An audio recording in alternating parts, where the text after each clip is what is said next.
How you doing? My name is Franklin Cruz. I'm the founder of Real Estate Geniuses podcast and True Investors Development and True Investors. So this podcast series, now you're about to jump into episode 3, where I'm going to talk about density, how I actually picked the broker, how I increased the density on the property, taking from 1 house to 41 houses, and then how I actually negotiated the best deal possible. So the whole reason why I'm doing this is if you don't know who I am, this is your first time actually watching anything pertaining to my content.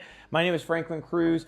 This series that you're watching is how I took 1 house to 41, sold it at KB Homes for $1.25 million. They turned around and named the street after my family. This is actually the street, Cruz Court, super cool.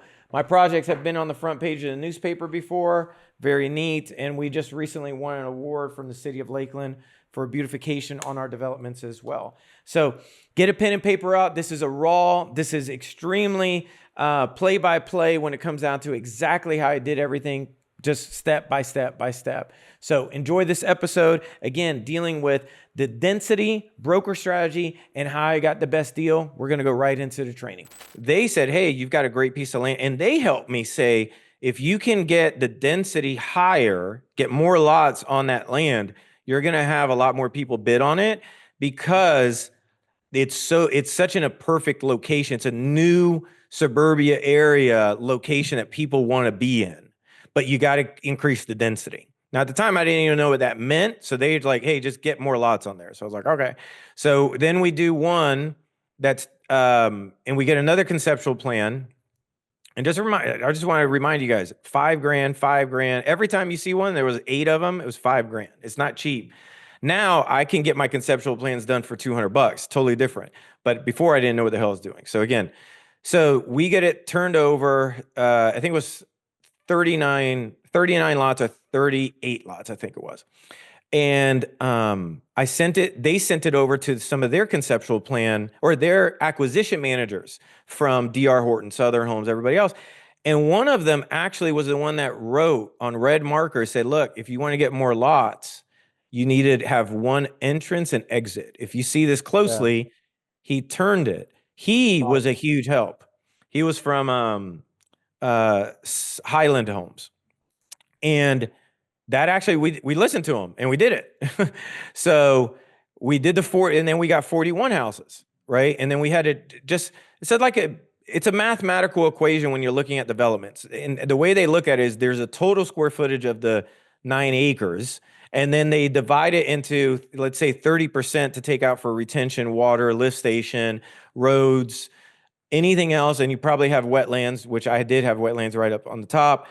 And then you're allowed to build on a certain percentage of that land. And then they try to fit these boxes in that. Hopefully this is making sense. Yeah. I'm trying to do it dumbed down that nobody dumbed down for me. And at the time too, I'm talking to these two in my area. The two huge commercial brokers are Cushman & Wakefield and Marcus & Millichak. And I'm getting them to send me LOIs. Now, I'll tell you also what I learned by dealing with two massive commercial brokers. Marcus & Millichak, here's a hint, if you write this down. Whoever gives you the longest amount of slides in a PowerPoint probably do not have a large pool of real acquisition managers, okay?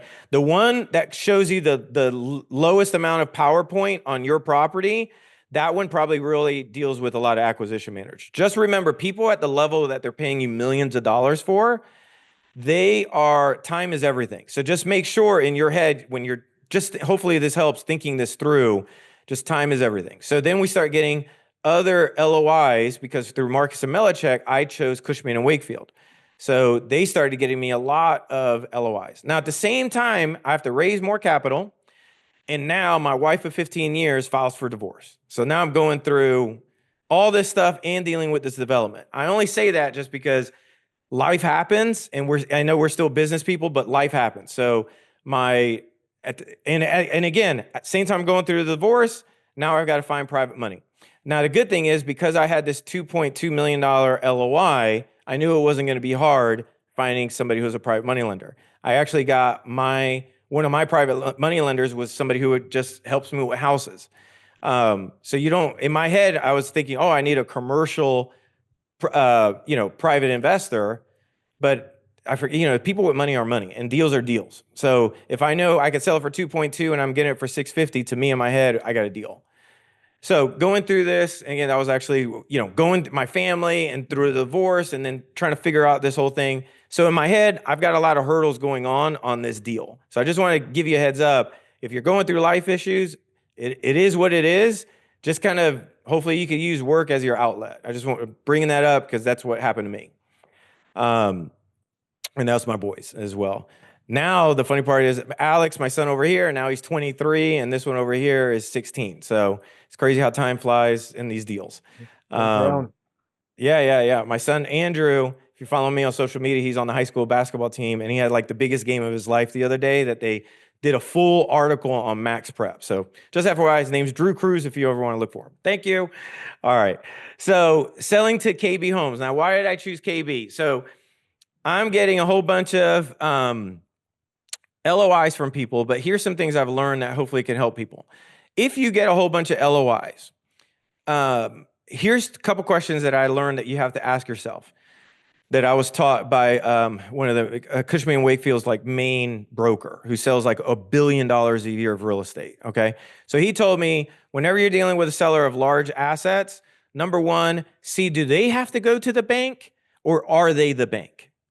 Do they have money in their account? They could just stroke the check once it hits, or are you dealing with somebody who has to go to a bank and get financing on the deal? This is a huge deal because you can make a lot more money if you're dealing with the one that just has the cash. Danny, you want to say something? No, go ahead. Okay, perfect. So anyway, so this is a big thing that I learned. This was the main reason why I chose KB Homes. So KB Homes, I was like, he was telling me, hey, look, they've got cash in the bank. The minute you finish what they're asking you for on the PSA, that's the purchase sales agreement, they'll close. They'll close within a week. I was like, okay, that'll be awesome. So, and they have a proven track record. Obviously, they already had successful projects in the area. They just had a right down the street. They were already building. And then the terms aligned. So at first, I get the contract for $2.4 million from KB Homes. I want to say that really clearly, what I just said. $2.4 million on like my first land deal. So I'm flipping out. I am like, now we're definitely upgrading to Wendy's on this. But Franklin, at this stage, did you have an estimate on what the infrastructure would cost you to get it to the stage where you can sell these lots? No, I had no idea yet. And what was maybe you're getting to this later, but what was the upzoning process like, and had you initiated that process at that time? Oh no, I had no idea. I was still working with Kimley and Horn, and my biggest deal was I needed to get this under contract as quickly as possible because I need private money. So if I could showcase I got an LOI and I'm working on the PSA, I'll figure out the money. Like I'll figure it out. It's going to happen on the way. I'm just trying to figure out the sequence, right? So you've got a contract with the seller. You've got conceptual plan showing you can break it into a certain number of lots. Yep. Now you're working on securing a contract to sell the lots, at which point then you've got what you need to raise private money, and then you start first the upzoning process and then do the infrastructure in order to actually subdivide the lots. Yes. Okay. Yep. So now between the point of getting the 2.4 and then actually negotiating a better deal at 1.25, and I'm going to share with you why this was a better deal. I did get the private money.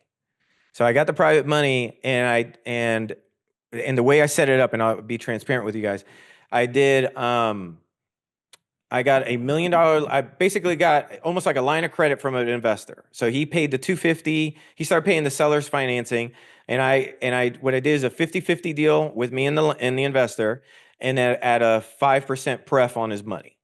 So that basically means like 5% on his money, no matter what, and then he's 50-50 on the deal. Did you pay him monthly? Or was no money, no monthly payments. Like you get your payment at the end of the deal. At the end. So it's just and that's like, hey, that's the risk. That's the risk. Like we're gonna take a risk together. You're in it financially. I'm in it my time. This is gonna take a crap load of time. this is the deal. Do you want it or not? He said yes. I said, okay, cool. We move forward. And it was great. He was there. And the biggest thing too is if you have a private investor at that much money, what I've always learned is, all right, real quick. I know you're still listening. So I just want to let you know, my goal in life is to make a difference in this country. And I know that we can do that by you stepping up. If you're a true investor that wants to be a true developer, now is the time. We can work together. Apply to work with me. Possibly we could partner on deals. Probably you can be a part of the program. I have no idea, but go to trueinvestors.com right now to see if you can actually get into the system or not. The second thing is too, if you have a piece of land or you have a property that you want to sell, I may be interested in it. So please go to truefastoffers.com and probably we can make it work. All right, let's get back to it. Just verify like, hey, you do have access to this in account. Like if we need $500,000, you have it like right now. Like this is not a question that money's going to be an issue. So you always kind of want to double check. At least I did. Got it. So okay. now I'm going through it. And so the reason why I negotiated 2.4 million to 1.25 million, why did I go down instead of up? So what they were requesting on this contract on the 2.4 was pad ready. Okay. So pad ready at the time, I don't really know what pad ready means. Right. And this is before ChatGPT. So I couldn't just ask, like I actually had to do research. And so if this is not pad ready, just FYI, this conceptual plan of showing the plots is not pad ready. This is not it. So I just want to give you a heads up. That's not it. So explain what pad ready means. I'm about to go there. Boom. Okay. I got this. Look at that. Boom. Right. Pad ready means the actual pad. You have laid this subdivision out and you put the infrastructure and you're going to lay the first, like it's pad ready to put concrete on it. Everything it's pad ready. So meaning roads are in, curb and gutter, utilities, the main is in. Yeah, the lift station as well. You've run laterals to each lot. Yep. Right? You've run a lateral sewer, lateral water to each lot. And so somebody can just buy an individual piece of land from you, and then it becomes basically like doing infill. So all they have to do is start putting in their foundation, and they've already got utilities right there. Yep. Yeah, which is expensive to get it to that stage. Did you at this point have an estimate? No, on what that would take? No. I'm getting all this stuff. Like this is happening so fast, and I'm going through a divorce. Like this is like I'm going through like everything's in my head right now, right? So I'm to me in my head at this time was I need to show like legitimate companies are interested in this, so my private investor feels good about this deal. Because I don't like this is a shitload of money. I just like I don't care if you're worth 100 million. To me, like my mom never made this in her whole life, right? Like this is a shitload of money in my head. So I've got to make sure like shit can't go sideways with my private investor. I look at private investors as family, like legitimately, like, dude, you are my family member. I got you. Like military comes up, like I'm the M16, you're behind me. I got you. I used to be a general's aide as well. Like I got you. So, am I clear on that? Daniel was like, well, yeah, no, that's what we want, right? We want people that treat other people's money like it's their own, right? We want people that treat other people's money like it's their mom's retirement savings. Yeah, that's what we need more in this world. So that's great. So, yeah, and just FYI, like behind me right there, that's a picture of my mom. Next to it is her food stamp card. So she was on food stamps. So to me, in my head, like this is a fucking huge deal. So go ahead, Daniel. Sorry. Yeah. No. I mean, this is great. So pad ready was going to be time consuming and expensive, and so because that probably throws a lot of people off, right? Like, how is 1.25 better than 2.4? But you had to do a lot less work to get it to 1.25. Yeah, so I'm gonna go over that right now. So this is what pads look like. Just FYI. I asked ChatGPT for this, so I apologize. I didn't draw it. It looks like a FEMA camp, dude. It does actually, yeah. So, one of the cars has 2 engines on it too. I saw this. I was like, oh, this is interesting. Anyway, so this is pad ready, right? So what came up was why I didn't proceed. So the estimated cost was about $30,000 a lot. to get it pad ready. Okay. On top of, I'm into the deal for $650,000, right? So when you start doing the math, their 2.2 is basically what I got it for.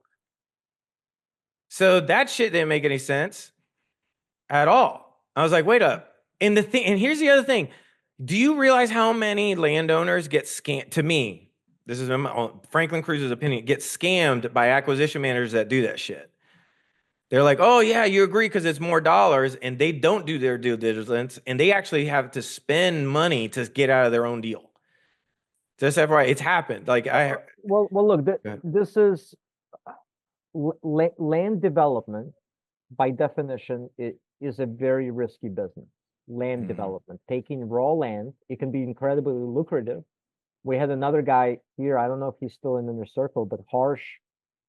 He's a Richmond guy. He did a training for us last year on how he does these deals on a regular basis and makes a lot of money. But he gets. I'm going on a little bit of a tangent here, but it's relevant, right? He gets his buyers to give. So the home builders that buy his land, he gets upfront money from them that he uses to buy the raw land and pay for a lot of development costs. And before very similar to you, right? Before he closes on the raw land, he has a contract from home builders.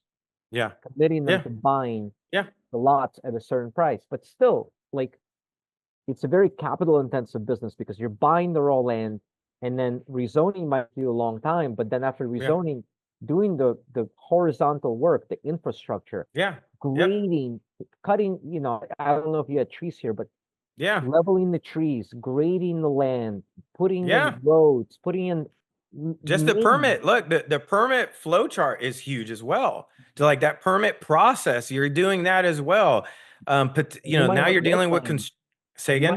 You might have wetlands. If you're in California, I found out we did have wetlands. So now that was an issue. Then we have to cover the lift station, right? They're not covering the lift station. The lift station, they make a lift station at the property. See, that could be 200,000 or 400,000. Clarify what a lift station is. Lift station is whenever you run utilities, right? You got your water and wastewater. Basically, wastewater is poop. Okay, so it's got to go somewhere, right? So a lift station, if you don't have a natural gravity fall on that property, and a natural gravity fall is they want it to everything, water and everything, they want it to naturally go to your property. It's cheaper, okay? But because of how the property was sitting and the land was, it was cheaper to buy a lift station than to put fill dirt on 9 acres, right? So a lift station, what's going to do is basically a machine that pumps air to push everything, like it pushes it going a little bit upwards. Like a grinder pump, basically, right? That pumps everything uphill. Yeah, basically, that's exactly what it is. No. But the point is, your money is out for a long time. Mm-hmm. So it's a capital intensive business. 100%. I love what you did here. Yeah, keep going.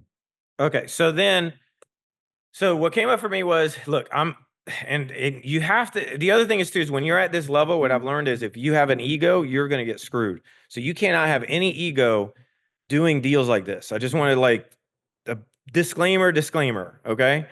Because I was potential delays. I've got lack of experience. I don't know what to say to contractors, subs. Like, I don't even know anybody who's credible that does this. Like, there's a lot of things. So increased time as well. This could take another 2 years of getting it done because somebody who knows what they're doing, it probably takes 6 months. Somebody who doesn't, it may be a big delay. So that's another thing in my head. So that costs more for my private investor. All right. Thank you so much for spending time with Real Estate Geniuses. And I hope that you got a lot out of this training. At the end of the day, you just listened to how I increased the density, how I actually negotiated to find the best broker, and then how I just created the best deal possible in this transaction as well.